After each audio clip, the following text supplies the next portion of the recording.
my daughter, he was twice her age, 24, and she was 12. Make no mistake, he's a predator. He uses employment to find targets, a bowling alley where children were abundant. He secretly lived on a military installation where he had many children living around him, to include my children. I agree with Mr. Weber in one way. He's got time. And who you see laughing is this man's supporters, this man's brother and mother, who think it's funny, who think that it's hilarious when they hear a father plead in tears, stating what this man did to his 12-year-old daughter. Ladies in purple and red, I would love to ask you on behalf of the world what you think is so funny about that. Now, this is a typical parole hearing for those who do the worst to little ones. They almost always surround themselves by enablers, by those who empower them to do the worst and then make light of it, trample on the emotions, on the tears, on the pain, on the suffering of those who they put it on. Anyways, let's jump into this Louisiana parole hearing, and I'll unpack it at the end. You are classified as a first felony offender. You're currently serving a 6-year sentence. You were sentenced in Webster Parish, November 27, 2023, for molestation of a juvenile. Your parole eligibility date, June 10th, 2025. You don't earn good time. And your full term date is July 20th, 2028. Is all that information correct? Yes, ma'am. Right, so your case has been assigned to me, so I'm going to take the lead and just ask you first to tell us, how did you find yourself in jail? What did you do? Why do you think we should grant your parole today? And I messed up. I know I did, but I've been working on myself mentally and everything, and taking the little classes we had on the tablet when I was in the normal dorm. But I'm also a trustee, and I work in the kitchen and help provide and do what I can do for everybody here. So what's the programs you've been? You say you're taking some programs. I did.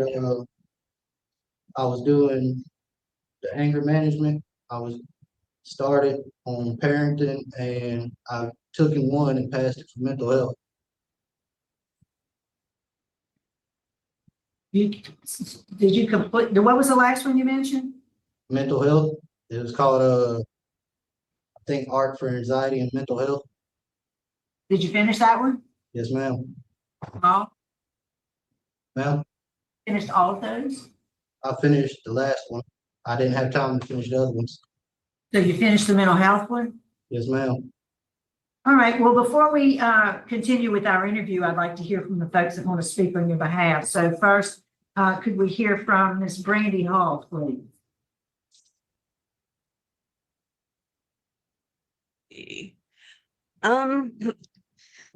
I'm his mom. I've been there a lot for him throughout all of this. When he needs someone to vent to, talk to, call, I'm the one he calls. I help him work through a lot of his situations, like when he's stressed and just things like that, dealing with what he's dealing with right now.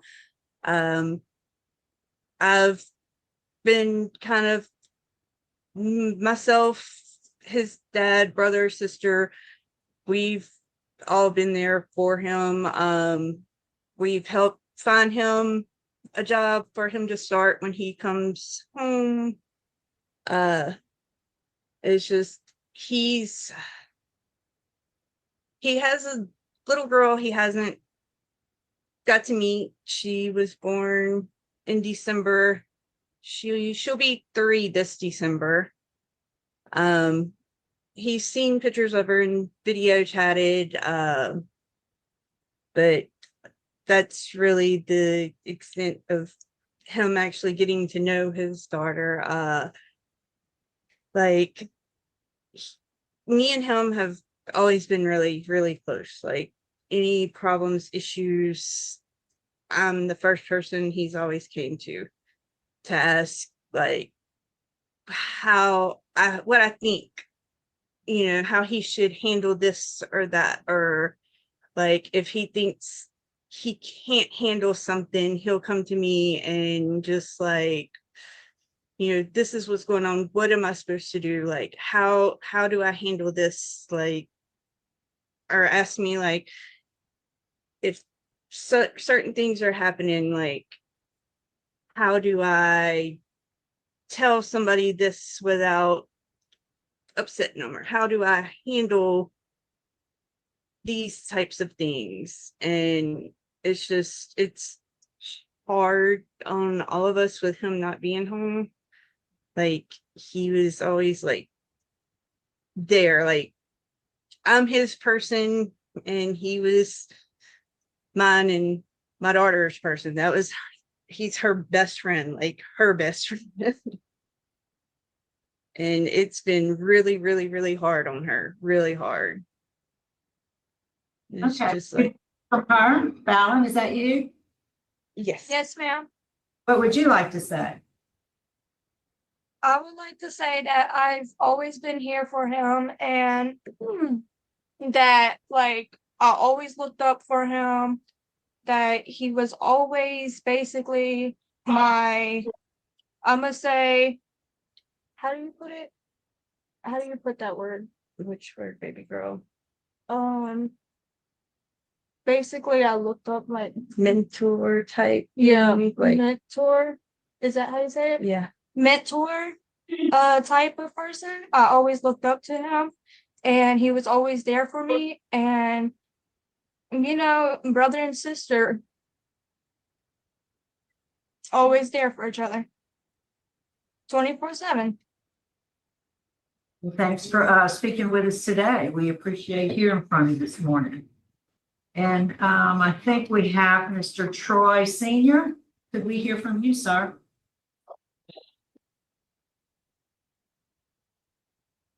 Yes, hello. Hello. Go ahead, sir.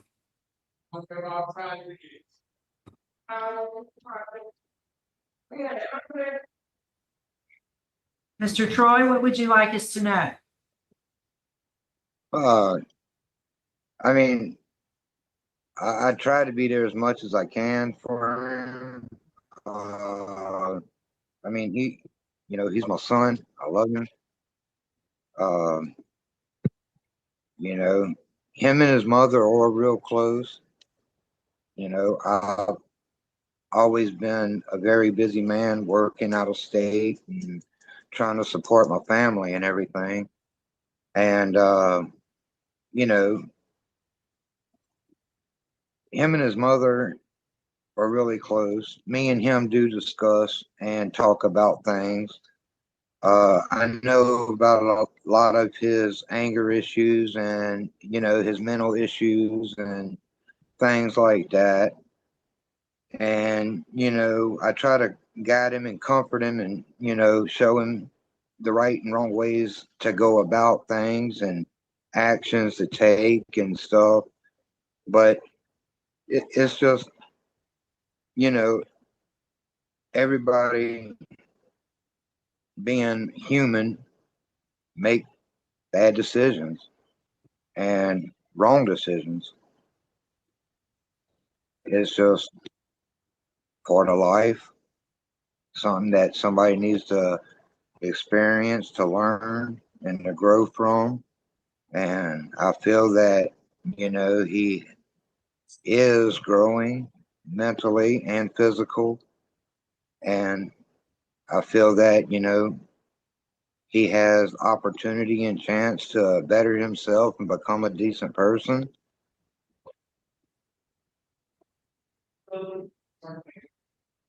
Yes, sir. Thank you. We appreciate hearing from you.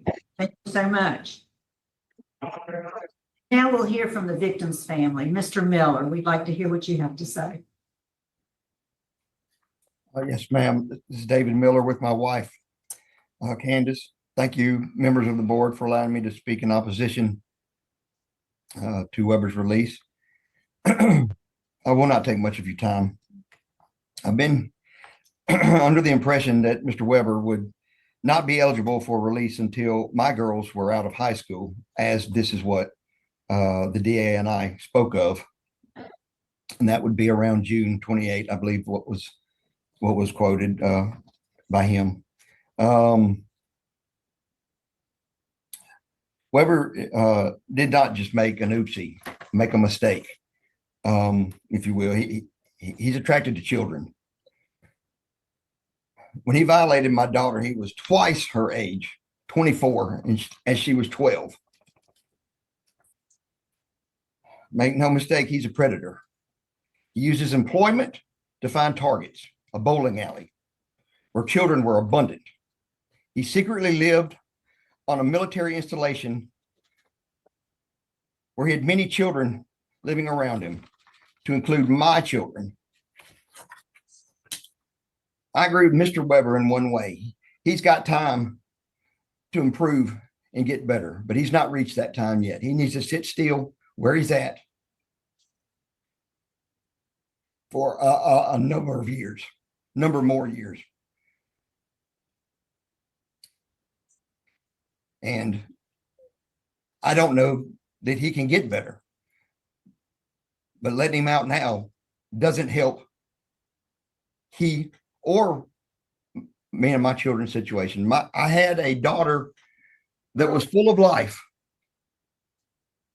Now she doesn't come out of her bedroom except to go to school. To date,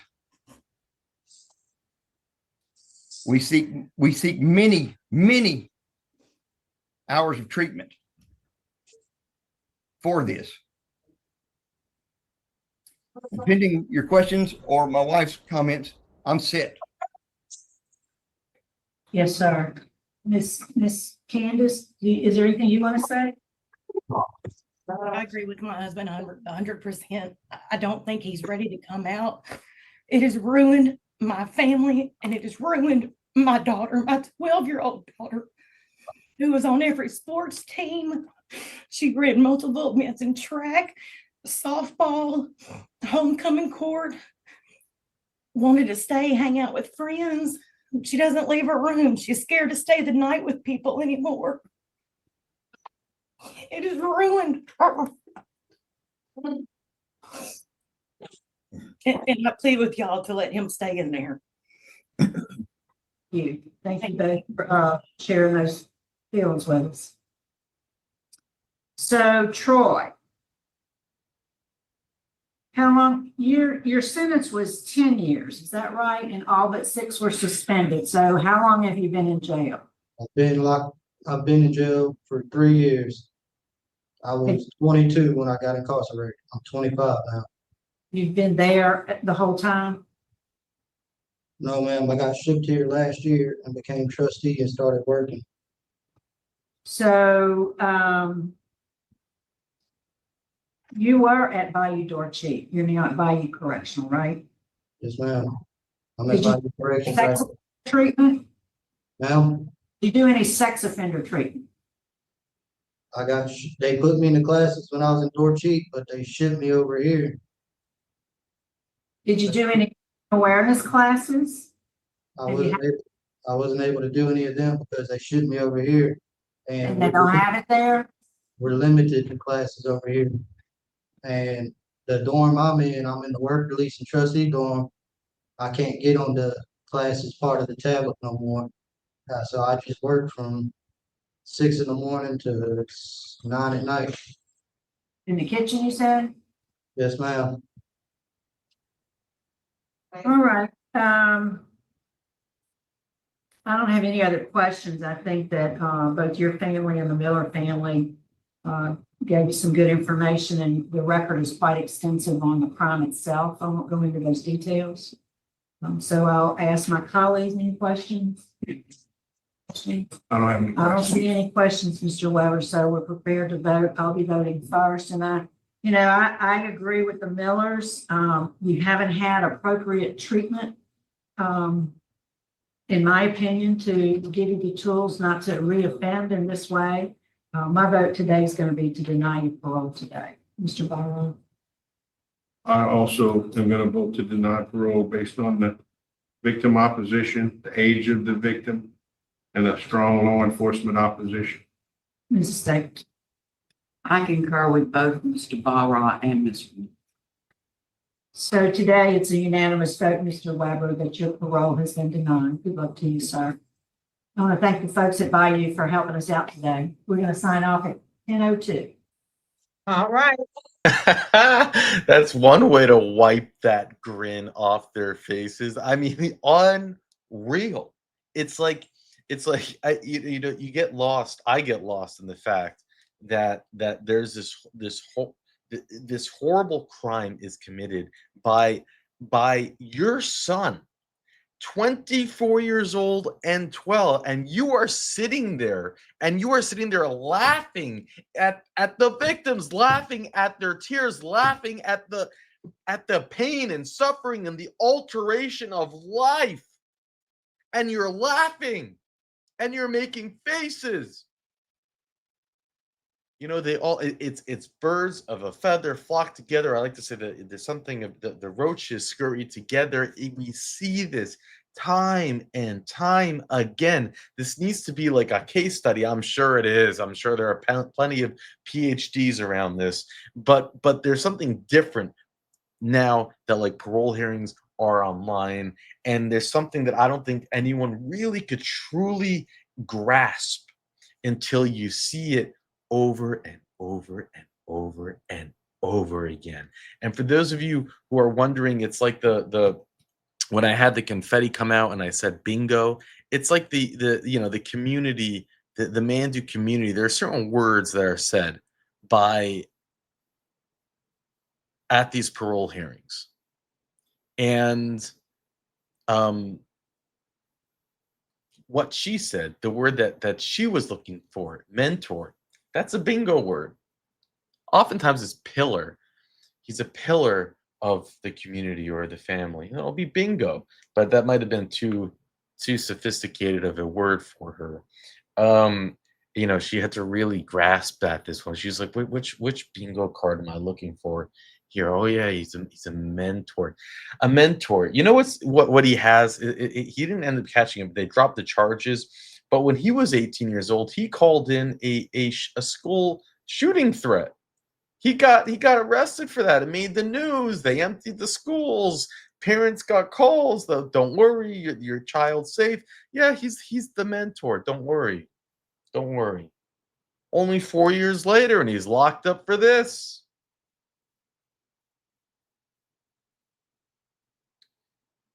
It's and he has these enablers from the father to the sister to the mother, all the same. Oh, we made a mistake. It's like, you know, the dad said it, just laid it out just great. He likes little ones. He is a predator. He places himself to give him access to his prey, like a bowling alley.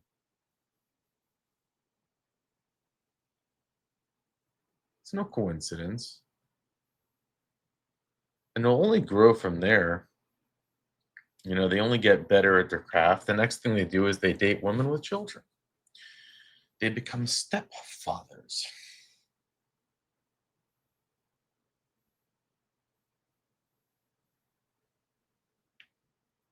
Mm.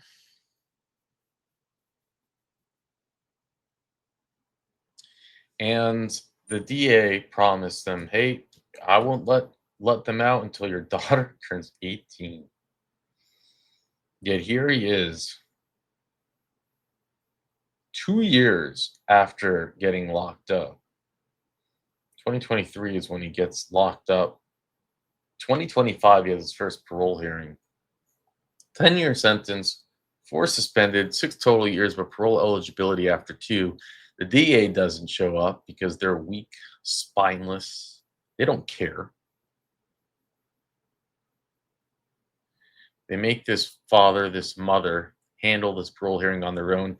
And God bless it's Louisiana. But many who don't watch enough of the, or maybe, you know, I don't want to put it on. If you don't watch enough parole hearings in other states, like Connecticut, like Iowa, like Utah, states that we cover, they release people who come up and have parole hearings just like this all the time. Utah has a thing where they actually say that they are such a low risk to reoffend criminals like this. They will say this. They will say criminals work with long records that they don't even need to take programs. Now they're only doing this because their programs are full and their prisons are full and they have to just lie to the public about this. So they'll say they're such a low risk to reoffend. They don't even need programs. They should get out now. And in places like Connecticut, you'll take a short-term sex offender program. You won't know how to answer it. You won't do anything right, and they'll parole you too. And they'll make an excuse. They'll say, well, we want you to have supervision on the outside. And they'll say that excuse even if you have special parole and probation on the outside, meaning supervision. But they'll say it anyways to our face like we're dumb. At least Louisiana keeps them locked up. But it's good to point out, we see it time and time again. It's got to be a case study. I don't know what it is, but oftentimes these monsters have enablers. And it's not just this. You can see when someone is morbidly obese, maybe they're 700 pounds, there's someone enabling them, spoon feeding them, killing them.